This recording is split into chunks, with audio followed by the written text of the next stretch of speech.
Om Namo Bhagavate Vasudevaya. Om Namo Bhagavate Vasudevaya. Om Namo Bhagavate Vasudevaya.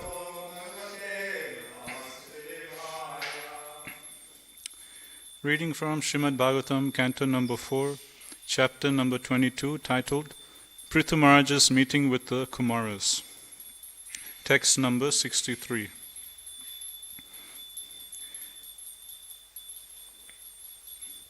Kirtyodva Gitaya Pumbis. Kirtyodva Gitaya Pumbis.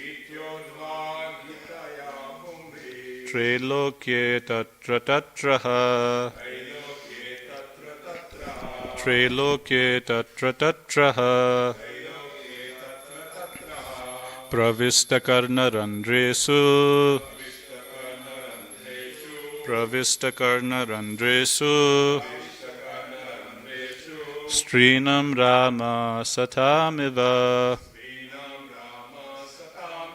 Strinam Rama satamiva. Kirtyodva Gitaya Pumbis.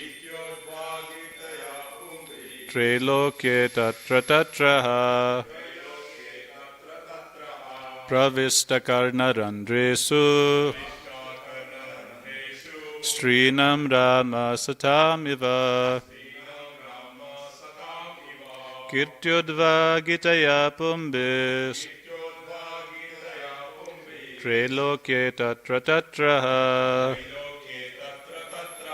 Pravistakarna randresu. Strinam Rama satamiva.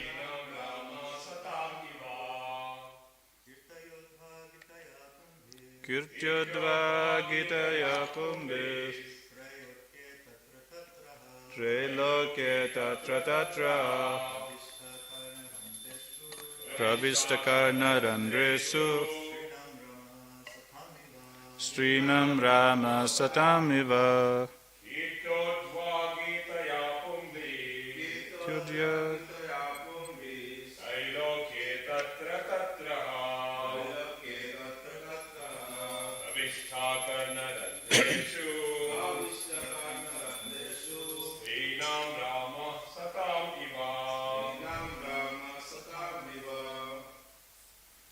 Word for word translation. Kirtya, by reputation.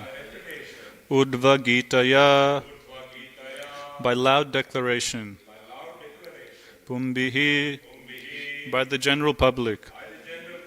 Trilokye, all over the universe. Tatra tatra, here and there. Ha, certainly. Pravista, entering. Karna randresu, in the oral holes. Strinam, of the women. Ramaha, Lord Ramachandra. Satam, of the devotees. Iva, like. Translation and purport by His Divine Grace Srila A.C. Bhaktivedanta Swami Srila Prabhupada. Srila Prabhupada ki jai. Translation. Throughout the whole universe, in the higher, lower, and middle planetary systems, Prithu Maharaja's reputation was loudly declared, and all ladies and saintly persons heard his glories, which were as sweet as the glories of Lord Ramachandra. Purport. In this verse, the words Strinam and Ramaha are significant. It is the practice amongst ladies to hear and enjoy the praises of certain heroes. From this verse, it appears that Prithu Maharaja's reputation was so great that ladies all over the universe would hear of it with great pleasure. At the same time, his glories were heard all over the universe by the devotees, and they were as pleasing as Lord Ramachandra's glories. Lord Ramachandra's kingdom is still existing, and recently there was a political party in India named the Rama Rajya Party, which wanted to establish a kingdom resembling the kingdom of Rama. Unfortunately, modern politicians want the kingdom of Rama without Rama himself. Although they have banished the idea of God consciousness, they still expect to establish the kingdom of Rama. Such a proposal is rejected by devotees. Prithu Maharaj's reputation was heard by saintly persons because he exactly represented Lord Ramachandra, the ideal king.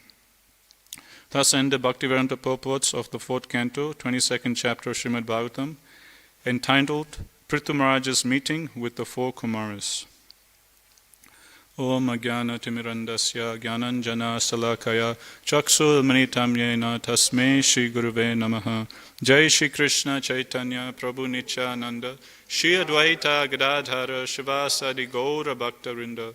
Hare Krishna, Krishna Krishna, Hare Hare, Hare Rama, Rama Rama, Hare Hare.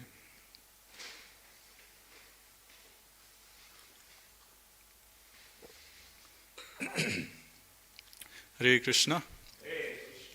I'll read the translation again. Throughout the whole universe, in the higher, lower, and middle planetary systems, Prithu Maharaj's reputation was loudly declared, and all ladies and saintly persons heard his glories, which were as sweet as the glories of Lord Ramachandra. So this is the final verse of the 22nd chapter of 4th canto. Title is Prithu Maharaj's Meeting with the Four Kumaras. So the title itself is very exciting. Prithu Maharaj Meeting with the Four Kumaras. They're both great, amazing personalities. Both of them are actually Shaktavesh avatars of the Lord. So Krishna has different avatars. If we want to learn about the whole science of avatars, we can read Sri Chaitanya Charitamrita, particularly the section where Mahaprabhu is instructing Sanatana Goswami at the end of Madhya Lila. There in that section, Chaitanya Mahaprabhu gives a very detailed analysis of different avatars. So one type of avatar of the Lord is called Shaktavesh avatar. Shaktavesh avatars, they're not Vishnu Tattva, so they're not expansions of Vishnu, but they're actually jivas. They're actually souls just like us, but liberated souls coming down from the spiritual world, empowered with a particular potency. So Shaktavesh avatars, they are jivas empowered with a particular Shakti, or a potency from Krishna. And they descend from the spiritual world. The Sanskrit word avatar literally means to descend. So all avatars, they're descending down from the spiritual world to the material world to deliver the fallen conditioned souls. So different Shaktavesh avatars, they're empowered with different potencies. So Prithu Maharaj, he is a Shaktavesh avatar, and the four Kumaras, they're also Shaktavesh avatars of the Lord. And now in this chapter, we're reading how the two of them, they meet. And although both of them are Shaktavesh avatars, you can then say they're both on the same level of, spiritual advancement, because both of them are liberated souls descending from the spiritual world. They're both pure devotees, the four Kumaras, the Prithu Maharaj. But still Maharaj Prithu, he takes a very humble position. And he puts himself in the position of a fallen householder, a worldly king, and he very submissively inquires from the four Kumaras. Like this, we'll see many instances in the Bhagavatam. For example, the conversation between Parikshit Maharaj and Sukadeva Goswami. Prabhupada, he says in one place that actually Parikshit Maharaj and Sukadeva Goswami, they're on the same level of spiritual advancement. They're both equally as advanced as each other. But in the Bhagavatam, what do we see? Parikshit Maharaj, he takes a very humble position. He puts himself as, in a lower level to Sukadeva Goswami as a worldly king. And he puts forward different questions to Sukadeva Goswami. What should be my duty now that I have only 7 days to live? What should I be thinking? What should I be doing? He already knows what he should be doing. He is a pure devotee, right from birth. Prabhupada says they're both on the same level of spiritual advancement. But still, he puts himself in a very humble position and he inquires from Sukadeva Goswami. So like this we'll see throughout Bhagavatam. Another example we'll see in 10th canto. Krishna's father, Vasudeva. Again, he's the father of the Supreme Personality Godhead. He's a pure devotee. But when he meets Narad Muni and the other sages in Kurukshetra during the eclipse, at that time, he again goes to Narad Muni and the sages and very humbly puts himself, oh, I'm a fallen householder, I'm entangled in worldly activities, worldly duties. Can you please tell me, what kind of yagna or what kind of spiritual activity I should perform to get out of the entanglement of material life. So like this, we'll see these scenarios throughout Bhagavatam. And one such scenario we see here with Prithu Maharaj and the four Kumaras. Both of them, in one sense, they're both on the same level of spiritual advancement. Prithu Maharaj, he's a Shaktavesh avatar of the Lord. Four Kumaras, they're also Shaktavesh avatars of the Lord. As we're explaining, Shaktavesh avatar means they're jivas, but they're empowered with a particular potency by the Lord. So Prithu Maharaj, he's empowered with Palana Shakti. Palana Shakti means the Shakti or the potency to be able to rule over the world, to be able to rule over the citizens and all different living entities on earth. So that's the particular potency or Shakti that Krishna has empowered Prithu Maharaj with. Same way, four Kumaras, they're also jivas, but they're empowered with a particular Shakti. The Shakti the four Kumaras empowered with is Jnana Shakti. So that's why they're very knowledgeable. They're directly the sons of Lord Brahmā. Like this, Mahaprabhu, he gives different list of examples of different Shaktavesh avatars. Now, another example of a Shaktavesh avatar is Parshuram. Some of you might have watched the Mahavatar Nrsimha movie. At the end of the movie, they show how the next movie they're going to make is that of Lord Parshuram. So Lord Parshuram, he is also a Shaktavesh avatar of the Lord. So he's not Vishnu Tattva, he's actually a jiva empowered with a particular potency. So Parshuram, he's empowered with Dusta Damana Shakti. Or he's empowered with the Shakti to be able to annihilate and smash and destroy all miscreants. So the next movie that's going to come out about Lord Parshuram, we'll see a lot of gory scenes of Lord Parshuram just smashing and killing, millions and millions of demoniac beings. So like this, there's different Shaktavesh avatars empowered with different potencies. So Prithu Maharaj here, we're seeing how he takes a very humble position.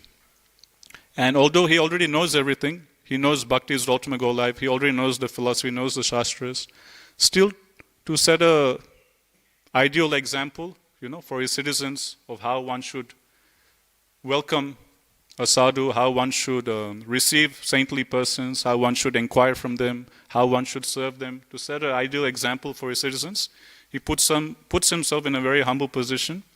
We see in this chapter, and he's very humbly inquiring from the sages, the four Kumaras.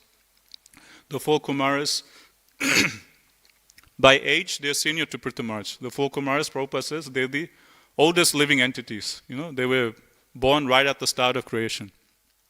And they're directly the sons of Brahma. So in terms of age, the four Kumaras are senior. Although they just look like 5-year-old boys, they're actually the oldest living beings in the universe. And also, Prithu Maharaj, he's a Kshatriya, and the four Kumaras, they're Brahmanas. So in that sense also, they're in a higher level. And they're also by birth, they're sons of Brahma.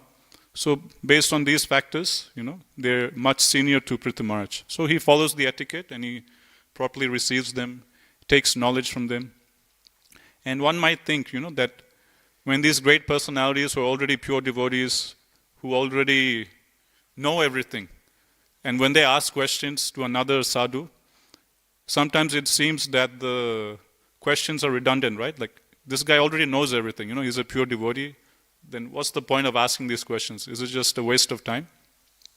No, it's not a waste of time. My Guru Maharaj explains that when pure devotees, they put themselves in a humble position and they ask questions, two things happen. Number one, their understanding of the subject matter gets deeper. For example, all of us have read Bhagavad Gita, and we know about the science and soul, basics of Bhagavad Gita. We know about karma, reincarnation. Now someone might be giving a class about karma and reincarnation. And we sit and we hear the class, and at the end we ask some questions about karma and reincarnation. And externally it might seem that, we're just wasting our time. Oh, I've studied Gita so many times. I know how karma works. I know how reincarnation works. But the fact is, although we might know, basics of karma and reincarnation, if we still sit in a class or seminar about karma reincarnation and we hear and we ask questions, then what happens? Our understanding of the subject matter of karma and reincarnation gets deeper, and we get more and more realizations about the same subject matter. Because different persons, they will present the same subject matter through different angles and through different perspectives. And when we hear that same topic or the same theme presented through a different angle, our understanding will become deeper in that subject matter. Our realizations will get deeper. So that's why when these pure devotees, although they know everything, when they still ask questions, it's not redundant. It actually helps their understanding become more and more deeper, and they get more and more realizations. So that's why we'll see, even in our own ISKCON, sometimes Maharajas or sannyasis, senior devotees, they will suddenly come and just attend Bhagavatam class, like when His Holiness Swayam Bhagavan Keshava Swami Maharaj was here, he stayed in the temple. Many days he gave Bhagavatam class. The last day when he was when he was going to leave, he wasn't rostered to give class. And someone else, one of our brahmacharis, was giving class. And Maharaj came down and sat in the audience and heard the class. So someone might think, why is Maharaj sitting and attending a class, given by a 24-year-old devotee? Whatever this guy is going to speak, Maharaj already knows. Isn't Maharaj just wasting his time? No, he's not wasting his time. Number one, although it seems like, the same thing that he's already heard so many times is just being repeated. But as we hear the same thing again and again, our understanding gets deeper and deeper. And Krishna will bless us with newer and newer realizations of the same subject matter. So that's point number one. Point number two, when senior devotees, they take a humble stance and they inquire submissively and they hear from others, although they already know everything. Point number two, what it does, it sets an ideal example for others. Then others who are watching, they get inspired. Wow, look at this person, Although he's been practicing for so long, although he's so advanced, still he's coming and attending class, he's asking questions, he's so sincerely hearing. I should also do, I'm just a neophyte. If he's doing, I should also do. Then automatically everyone else gets inspired and they also start hearing and chanting with enthusiasm. So this is two reasons my Guru Maharaj explains why we see even senior devotees or pure devotees, although they seem to know everything, why they still are so eager to come and attend and ask questions. It's not redundant, it's not a waste of time. It helps them go deeper in their bhakti. It helps them get newer realization, and secondly, it helps set a right example for others. And same thing we're seeing here with Prithu Maharaj. He's a pure devotee descending directly from spiritual world, from Vaikuntha. He's a Shakta Vaishya avatar. He already knows everything, but to set a right example for his citizens, he is so humbly inquiring from the four Kumaras. So that's what we see at the start of this chapter. I was explaining before that if we want to learn about avatars, we can read end of Madhya Leela, the conversation between Sanatana Goswami and Mahaprabhu. That section, Mahaprabhu gives a lot of details about avatars. And if we want to do even more deeper research into avatar science, we can read Rupa Goswami's Laghu Bhagavatamrita. That's like, PhD of avatar science. So many details are given about different avatars, when they appear. I just started reading that book. There it's given, a short description is Rupa Goswami gives about Prithu Maharaj. He explains the word Prithu. What does Prithu actually mean? So if we see in our Shastras, different persons, their name will have a particular meaning. For example, yesterday Ghanshyam Prabhu was mentioning about Arjuna, how Arjuna means one of pure deeds, or man of pure deeds. Meaning Arjuna in his whole life, he never did any bad deed. He was completely pure. Same way, Dhritarashtra. Dhritarashtra means one who is very much attached to his land, or one who is very much attached to his kingdom. And that's what we see in Bhagavatam. So like this, we will see in Shastras, different personalities, they're given a particular name which resembles their consciousness or their activities.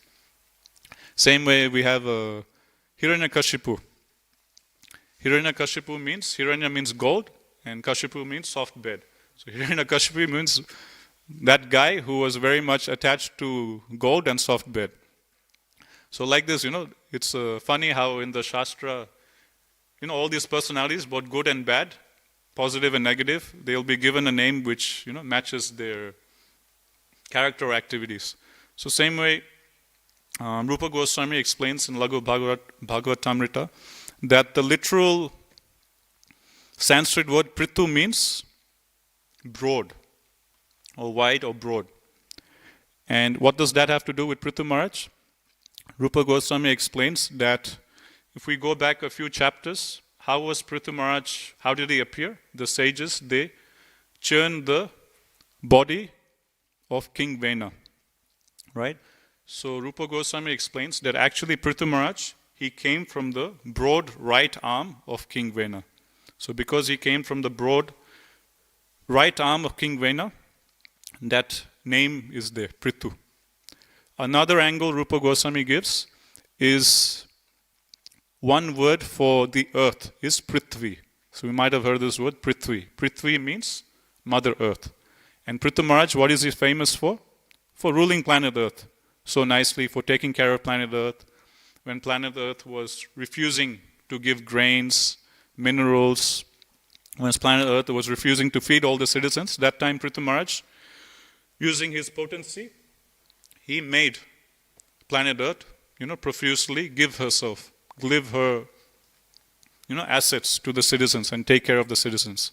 So because Prithu Maharaj was famous for that, he was given, that name is there, Prithu, in relation to the word Prithvi, which is another name for Mother Earth. So like this Rupa Goswami, he explains. So now, in this concluding section of the chapter, we heard many different glorifications of Prithu Maharaj. Sukadeva Goswami, these verses spoken by Sukadeva Goswami to Parikshit Maharaj. After the four Kumaras leave, then Sukadeva Goswami is further glorifying Prithu Maharaj, his character, his activities, so on and so forth. And in the last 10 or so verses, he's been compared to different demigods.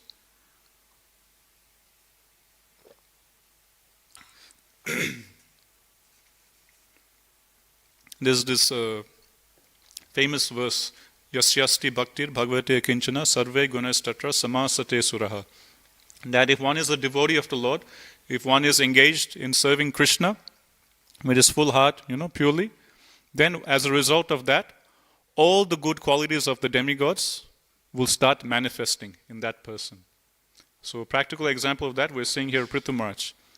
Sukadeva Goswami is saying, he'll have all the qualities, he'll be just like the sun, very powerful and strong, and just like the moon is very pleasing and soothing, in the same way, simultaneously he'll be very strong and forceful, and at the same time very pleasing to the citizens, at the same time very calm and soothing and very kind to the citizens. And just like Indra, he's invincible, no one can defeat Indra and his Vajra. In the same way, Prithu Maharaj will be very strong like Indra. Just like Vayu, he's so powerful. Anywhere and everywhere, wherever Vayu wants, he can go. No one can stop the air, right, from going here or there. So that is the power of Vayu. No one can suppress Vayu. Wherever he wants, anywhere and everywhere, Vayu can go. In the same way, Prithu Maharaj will be unconquerable just like Vayu. Just like another thing Sukadeva Goswami says, just like Mount Meru is the king of all the mountains. And no one can shake or move Mount Meru. It's so big, right? Like even an ordinary mountain, who can think of moving the mountain, shaking it? So what to speak of Mount Meru, the king of all the mountains. So just like Mount Meru is fixed, and no one can even budge Mount Meru, even an inch, in the same way, Maharaj Prithu's determination will be that strong. If he makes up his mind, okay, I'm going to do this, No one can stop him. No one can shake his determination. So like this, he has so many glorifications, we see of him in this chapter. Or towards this end of his chapter, how all these different good qualities of the devas, they're all bestowed upon him. So how is this so? This verse explains. Yasyasti bhakti bhagavate kinchana sarve gunais tatra samasite suraha. Sarve gunai. Sarve means all. Gunai means all good qualities.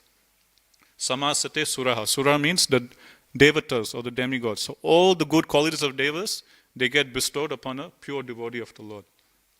How is that so? All these good qualities of the devatas, they're all ultimately coming from Krishna. So Krishna is the reservoir of all good qualities. If we want to in detail study the wonderful qualities Krishna has, we can read Nectar of Devotion. There's one very nice chapter in the middle of the book where Srila Rupa Goswami talks about the 64 qualities of Krishna. Krishna has unlimited qualities, but for the sake of analysis, Rupa Goswami, he gives 64 qualities. Out of those 64, 50 can be possessed by jivas to a certain small degree. So Krishna, he has all 64 qualities in unlimited extent. But as jivas, we can develop a small portion to a small quantity, the first 50 qualities. So Prithu Maharaj, pure devotees, they have the first 50 qualities to a certain degree. How is that so? There's one example given in the Bhagavatam. I think this comes in 11th canto. One of the acharyas, they give this example. Just like you have the sun has, unlimited heat, temperature. And then let's say you take an object. Like let's say you take my watch. And let's say the sun is here. The closer and closer my watch comes to the sun, what will happen? My watch will become more and more hotter. My watch will start to get more and more the qualities of the sun. Just like the sun is so hot, so same way, the closer and closer this object comes to the sun, the more and more it will start acquiring the qualities of the sun. So in the same way, the acharyas explain that Krishna is like that sun. The closer and closer we come to Krishna through our bhakti, through our devotional service, the more and more we'll start acquiring the qualities of Krishna. Just like this watch, the closer and closer it comes to fire or the sun, the more and more hotter it will become, the more and more it will start acquiring the same qualities as the sun. So same way, the more we advance in bhakti, the more closer we come to Krishna, the more we'll start developing all the qualities of Krishna, all the wonderful qualities like humble, tolerant, kindness, compassionate, so on and so forth. And that's what we're seeing with pure devotees like Prithu Maharaj in Bhagavatam. Through their bhakti, through their devotional service, they are so much close to Krishna that whatever qualities Krishna demonstrates when he is here, they also demonstrate. For example, in this verse, he was saying that Prithu Maharaj's glories were exactly as sweet and as glorious as that of Lord Ramachandra. So Lord Ramachandra, he's Krishna himself, an avatar of Krishna himself. So how did Prithu Maharaj's glories become as good as Lord Ramachandra? Because of his bhakti, because of his devotional service, because he's so close with Krishna through his bhakti. He's starting to demonstrate the same qualities as Lord Ramachandra. So like this, we've been hearing towards the end of this chapter. In today's verse, it's mentioned that throughout the whole universe, in the higher, lower, and middle planetary system, Prithu Maharaj's reputation was loudly declared, and all ladies and saintly persons heard his glories, which were as sweet as the glories of Lord Ramachandra. So not only was Prithu Maharaj glorified, all around in planet Earth or in Bhumandala, in the middle planetary system, but his glories were so great that, they reached, news of his character, news of his activities reached the heavenly planets and even the lower planetary systems. And people in all the three planetary systems, they were talking about his glories. When Mahaprabhu was having the famous conversation with Ramananda Roy, right? That famous conversation comes in Chaitanya Charitamrita. Ramananda Roy, he is said to be Arjuna. and Visakasaki together. So in Gita, we see that Arjuna is asking the questions and Krishna is answering the questions. In Chaitanya Leela, they do a role swap. In Chaitanya Leela, Arjuna comes as Ramananda Roy, and Mahaprabhu, he takes a humble position, and Mahaprabhu says, okay, I'm going to ask you questions, you please enlighten me. I have heard great things about you from Svāyambhuva Bhattacharya. He has told me that you're such a great, pure devotee of the Lord. You please, I'm just a fallen, Mayavadi sannyasi like this. Mahaprabhu takes a very humble stance. Although he's the Supreme Lord himself, he says, I'm just a Mayavadi sannyasi. I took sannyas from a Mayavadi, I'm just an impersonalist. You please enlighten me in the science of Krishna. And Mahaprabhu asks different questions.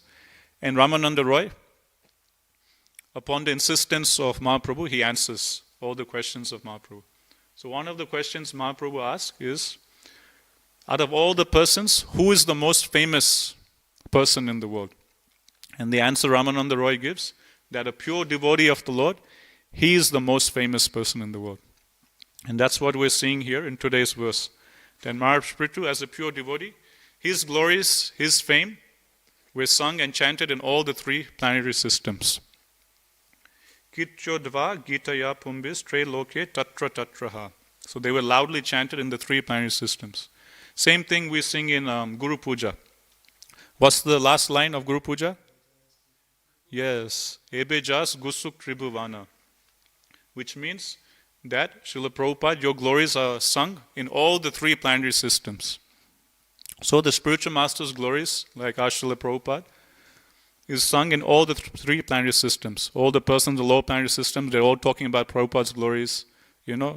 All the persons in the higher planetary systems, in moon planet, sun planet, they're all chanting Prabhupada's glories. Same way in the other higher planetary systems, Janaloka, Tapaloka, Brahmaloka, they're all glorifying our Srila Prabhupada.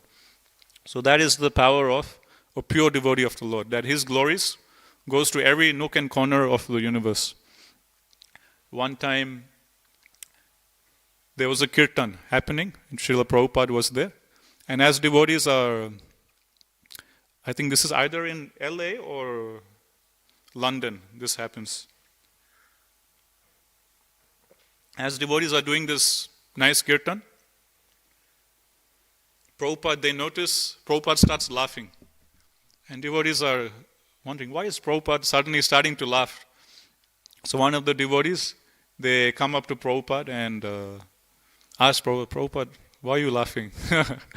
And then Prabhupada said, I am laughing because Narad Muni is laughing.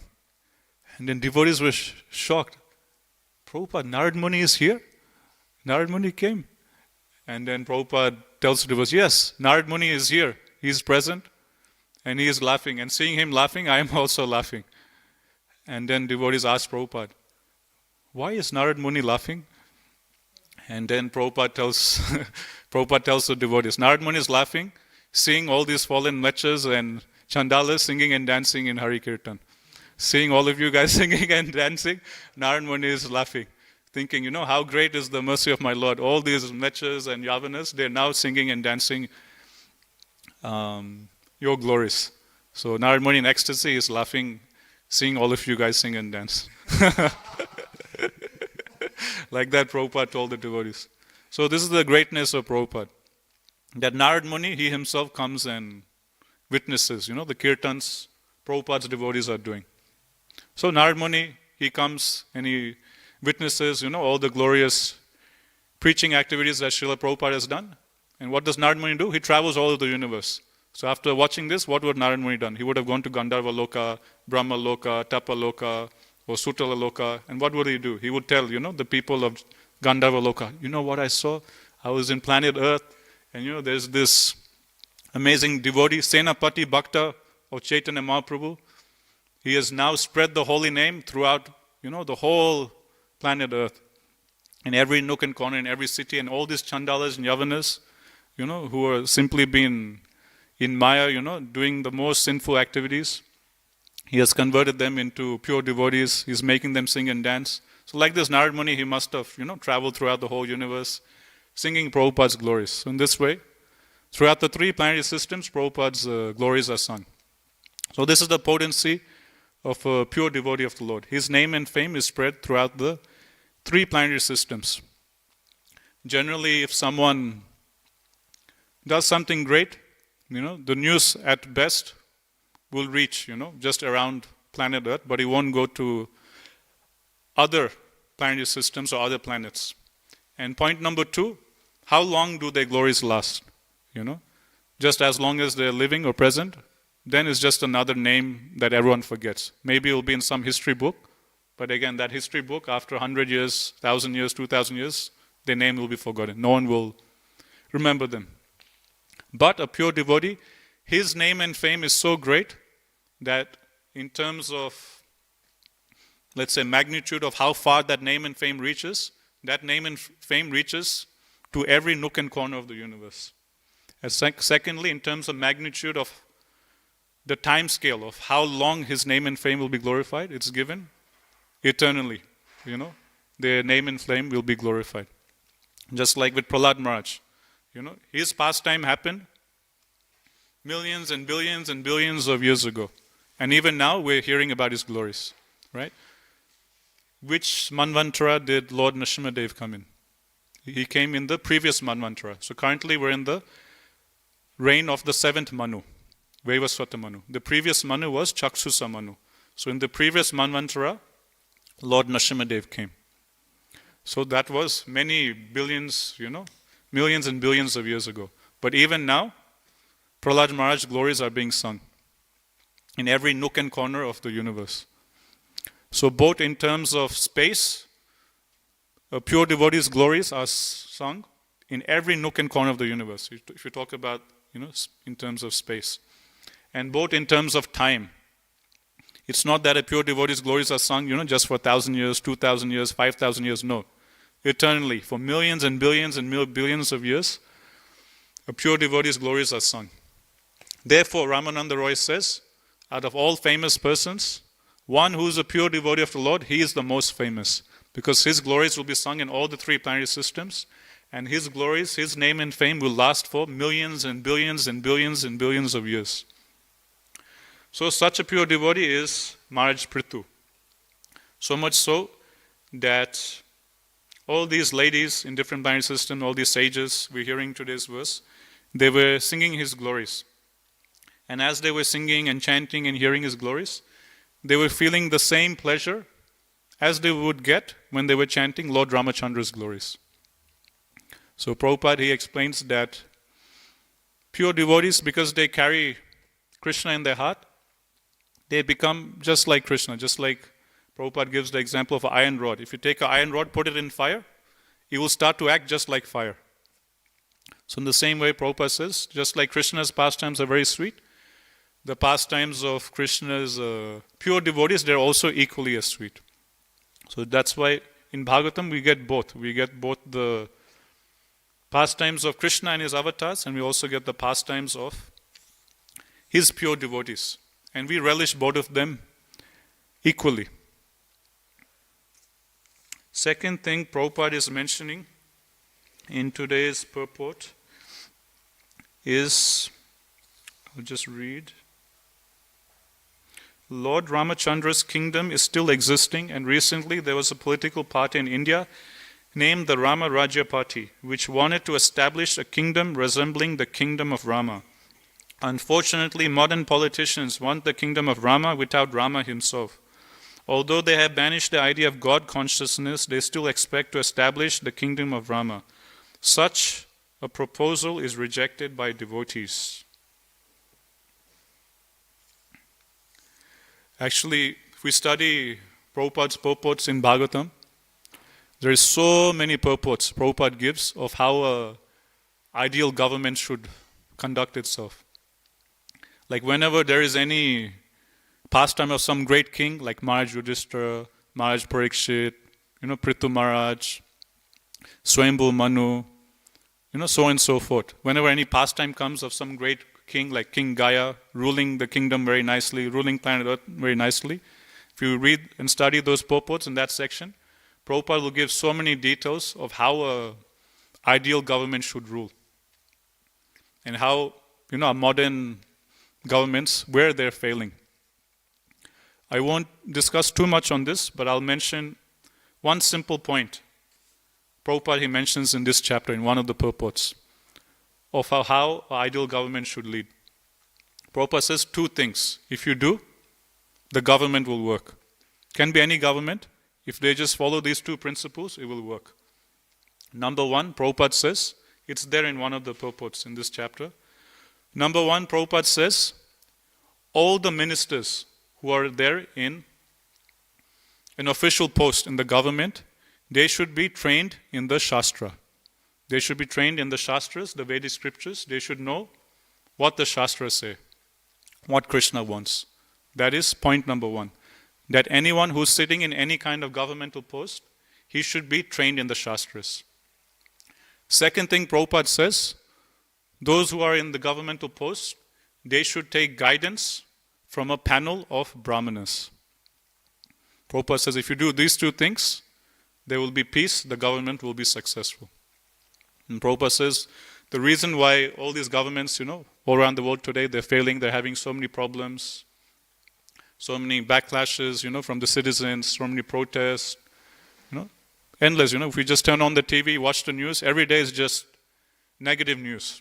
There's no positive news. If you just watch any Channel 7 news, Channel 9 news, every single news clipping will just be of something negative.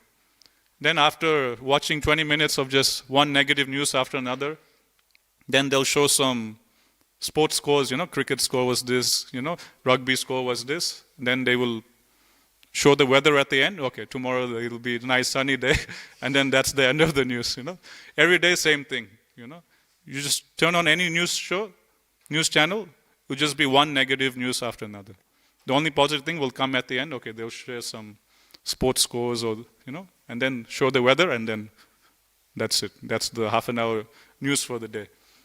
So if we just turn on the news channel, we'll see how there's so many problems, all around the world. So many governments, they're failing, to properly lead the citizens. And Prabhupada says if they want to rectify the situation, they should just follow these two simple principles. Number one, every single person in the government, governmental post who are ruling the citizens, they should all be trained in the Shastras. They should all have studied the Shastras. Number two, everyone who is there in the governmental post, they should take guidance from a panel of Brahmanas. If they do these two things, Prabhupada says there will be peace. Like this, there's 50 or 100 purports in Bhagavatam where Prabhupada gives of how an ideal government should rule. And Prabhupada gives different tips and tricks of how our modern politicians, they can properly rule and bring peace and prosperity in today's society. So it's a very interesting topic. We won't have time to get so much into it. But these predictions of Bhagavatam we're even seeing now, like in 12th canto of Bhagavatam, Sukadeva Goswami, he predicts that in Kali Yuga, rogues and thieves, they will take up the post of ministers, or they will take up the leadership positions of different cities and countries.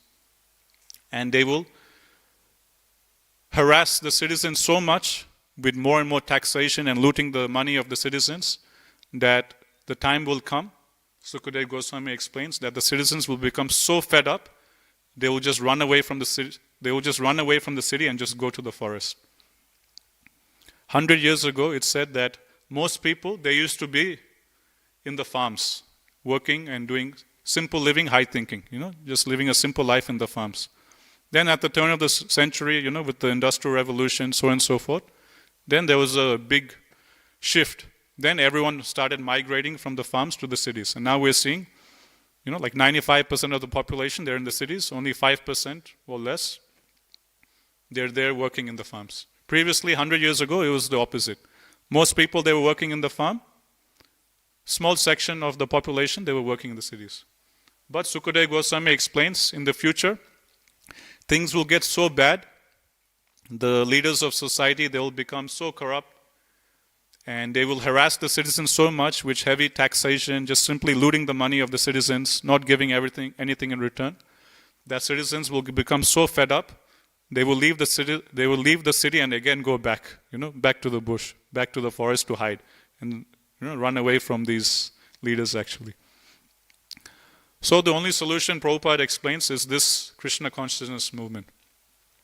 If the leaders of our society are trained in the Shastra, and if they take guidance from Brahmanas, then Prabhupada says there will be peace. There is some hope.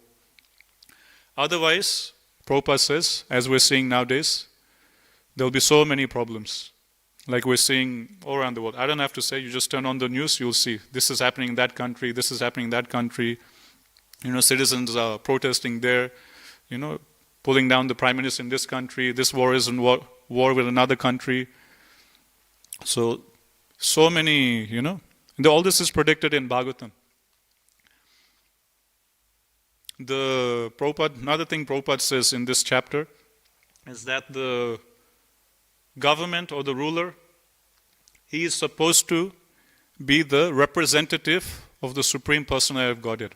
That's why he is said to be Naradeva, which means a god amongst men. So he's supposed to be a representative of the Supreme Personality of Godhead. Just like Guru, he is supposed to be a representative of the Supreme Personality of Godhead. That's why the same respect we offer to Krishna, we're supposed to offer to the spiritual master, because he acts as a representative of Krishna.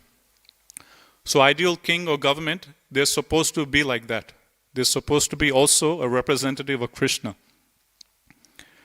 And if they're representing Krishna, then they must understand the mood of Krishna, what Krishna wants, what Krishna doesn't want, right? Otherwise, how can he call himself, or how can the government call themselves to be a representative of God, if they don't know what Krishna wants, what Krishna doesn't want?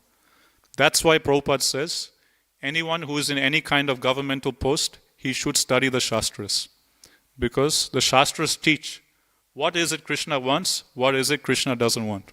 What is it Krishna likes, what is it Krishna doesn't like. Unless one reads the Shastras, how will he know? Right? So that's why Prabhupada says, anyone who is in any kind of governmental post, he should have studied the Shastras. Why? Because that post of being the head of the government is a very responsible post, and one is supposed to act as the representative of the Supreme Personality of Godhead. If you're acting as the representative of someone, that means you must know what that person wants. And how do you know that? By studying the Shastras. Secondly, we might know, this is what Krishna wants, this is what Krishna doesn't want. But when it comes to application, it's always tricky. That's why, secondly, Prabhupada says one must take advice from Brahmanas. We might theoretically study the Shastras and understand, this is how things should be, this is how things should be, or this is how things should not be. But when it comes to application, things are always tricky. And there'll be doubts. Should we do it like this or should we do it like that? Shastra says like this, but what should I do? So that's why Prabhupada says there should always be a panel of Brahmanas whom the king or the government should take shelter and ask guidance. This is what the Shastras say. How do you think we should apply it? And the Brahmanas will give practical advice, based on the realization of how the king or the government should apply the Shastric principles in day-to-day life. And all this we see through the examples of these great kings like King Prithu, Lord Ramachandra, Parikshit Maharaj, Yudhishthira.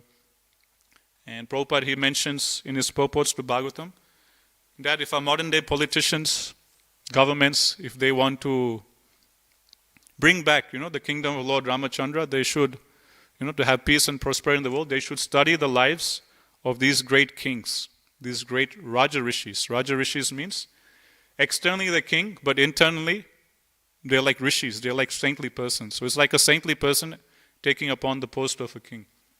So ideally the leaders of a society should be like that. Then Prabhupada says there will be peace and prosperity in our society. I think I'll stop here. Is there any questions or comments by anyone? Yes, Ru.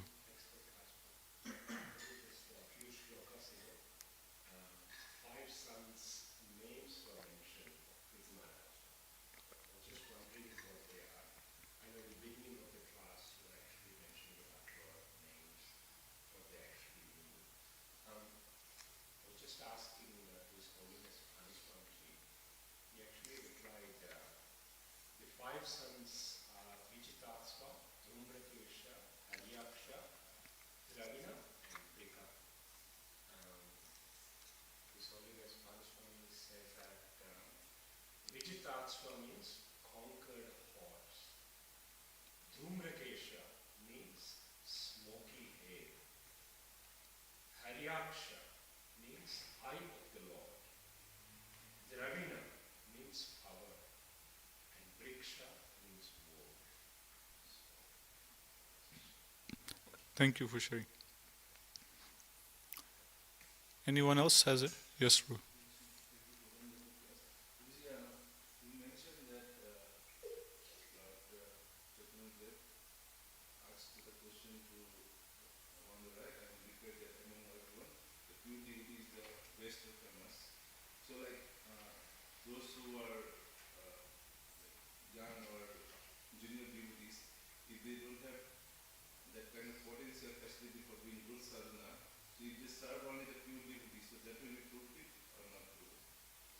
Can you ask the question again? If a practicing devotees, Hmm. if he don't have the facility for doing good sadhana, Hmm. but only by serving the pure devotees can he fulfill that thing? By serving the pure devotee, what can he fulfill? Because he don't have the facility for doing good sadhana, Hmm. so but he can do the serve, right? He can only serve something, so only by serving the pure devotees he can fulfill that reckoning. Okay, so Prabhu is asking the question, if someone doesn't have the facility or time to do good sadhana, but if he serves a pure devotee, is that okay? Or is that good enough to help him attain perfection?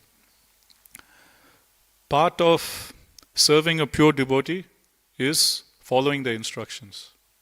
So when we follow the instructions, that's actually serving. Say you're serving your spiritual master, right? And your spiritual master gives you instruction. Get me a glass of water. If you get him a glass of water, by serving his instruction, you're actually serving him, right? So part of the instructions in ISKCON, Srila Prabhupada is a preeminent Shiksha Guru, right? And Prabhupada has instructed all of us, to read his books. And Prabhupada has instructed all of us to chant a minimum of 16 rounds daily. So we have to do that as part of our sadhana. Us chanting 16 rounds, us reading Prabhupada's books, is serving a pure devotee, is serving Srila Prabhupada. So following the instructions of the pure devotee is part of serving him. So we can't just say, I don't have time to do sadhana, I will only do physical service, I'll only clean, I'll only cook, I will only, buy things for the temple, or I only give charity. I don't have time to do sadhana, I'll just serve the other devotees by cooking for them, by helping them, by doing physical activities. No, part of serving pure devotees is to follow the instructions. And pure devotees are giving us the instruction that we should chant, we should read the books, we should have some sadhana. So we can't give that as an excuse to not doing sadhana. Part of serving the pure devotee is to do sadhana, because the pure devotee is asking us to do sadhana. Secondly, service and sadhana, they go hand in hand. If we want to do proper service, we need to do proper sadhana. They both go into each other. Only doing sadhana, not doing service is wrong. Only doing service and not doing sadhana is also wrong. We have to do both. Sadhana gives us the potency to do nice service. Sadhana gives us the proper consciousness to do nice service. And service helps us go deeper in our sadhana. When we do seva, we get realization. Right? When we're doing sadhana, we hear, okay, Krishna is like this, we should serve Krishna. We hear so many theory. But when we apply that theory in our life, by doing service, we get practical realization. So in this way, it helps us go deeper in our sadhana. So both is important. We have to do sadhana and service. Okay? So doing sadhana is also serving a pure devotee, because a pure devotee is telling us, we should do sadhana. What does Srila Bhaktivinoda Thakur say? He's one of our acharyas, right? Bhaktivinoda Thakur, he says, for a devotee, his first priority should be his health. Second comes sadhana. Third comes seva. So like this he prioritizes. For our first priority is our health. Second priority is our sadhana. Third comes seva. But for many of us, because of our immaturity, we will put seva first. And we'll neglect our health, we'll neglect our sadhana. So that's like a mistake that most of us do or have done in the past. But Bhaktivinoda Thakur says, first take care of your health. Because if the health goes bad, you can neither do sadhana nor can you do seva. If we're sick just lying in bed, what can we do? We can neither read, we can neither chant, nor properly hear or sing and dance in front of Gopinath, nor we can do any service. So we can neither do sadhana nor seva. So Bhaktivinoda Thakur says, first take care of your health. Make sure, things are okay. Okay, we shouldn't go to the other extreme, only thinking about our health. But he says, take care of your health, be healthy and strong. Then very nicely, you can do good sadhana and you can do good service. And why does he put sadhana as second priority? Because to be able to do service, we need sadhana. Otherwise, we won't last long. We will get burnt out. Because part of doing service in the material world, service means a physical activity, right? If you physically do something, you will get the top marks, you will get the money, at work. But in bhakti, it's not like that. Krishna is Bhava Grahi Janardana. He doesn't just see the external activity, Krishna sees the internal activity. He sees what's in our heart. That's why the name of Krishna is Bhava Grahi Janardana. That he sees what is the mood in which that devotee is doing the physical activity. What is in his mind, what is in his consciousness. If the consciousness is wrong, Prabhupada says Krishna won't accept the service. Although externally we might have done something proper, it looks like we did everything perfectly. If the consciousness is wrong, Prabhupada says Krishna will reject it. So that's why Krishna's name is Bhavagrahi Janardana. So how to get that proper consciousness internally? Through sadhana. That's why we have to do sadhana. One example Prabhupada gives, third canto. This is Lord Kapiladev, he himself says this. Lord Kapiladev says that if someone is on the altar doing deity worship, he is serving Radha Gopinath on the altar. If someone is doing deity worship, on one hand, on the other hand, he can't see me in the heart of all living entities, and he very harshly deals with other living entities by not being able to see them as part and parcel of me, and he neglects and offends other living entities, then I won't accept his worship. And his worship of me on the altar is just like someone putting ashes in a yagna kund. So when we have a fire sacrifice, we have a big fire right in the middle. And that fire is supposed to represent the mouth of Lord Vishnu. And we're supposed to put different oblations into the fire, right? Ghee, rice, so on and so forth. So Lord Kapiladev says, if someone is doing deity worship, but if he doesn't properly deal with other living entities, he doesn't say devotees, he says other living entities, which means all living entities. Devotees, non-devotees, animals, everyone. If he doesn't deal properly with other devotees, I won't accept his service, I reject his service. So someone might be externally doing seva and externally seem to be doing everything pakka and perfect. But if internally his mood is not good, Krishna doesn't accept it. That's why Bhaktivinoda Thakur says, sadhana comes more priority before service. Because sadhana will help us do the service in the proper mood. When we're actually doing that service, we will do in the proper mood without negative consciousness. Then we will get the full benefit of the service. Again, we shouldn't go to the other extreme of only doing sadhana, becoming bhajana nandis and only doing sadhana and not doing any service, just sitting in a corner of a room and just studying and hearing, just practicing bhakti for ourselves. We should do all three. We should take care of our health, do sadhana, and do some seva. But when it comes to priority, Bhaktivinoda Thakur says, okay, you put your health first priority, then put sadhana as next, then you put service as third. But we should do all three. We shouldn't go to one extreme and only become health conscious and just think about our body and health. And we shouldn't go to the other extreme and become selfish and just do our own sadhana and not do any service. We should do all three. And if we want to know how to balance, we have our mentors. We can take guidance, from them. Okay. Hare Krishna. Okay, we'll stop here. Granthara Srimad Bhagavatam ki jai. Jaguru Srila Prabhupada ki jai. Jai Gaur Premanande.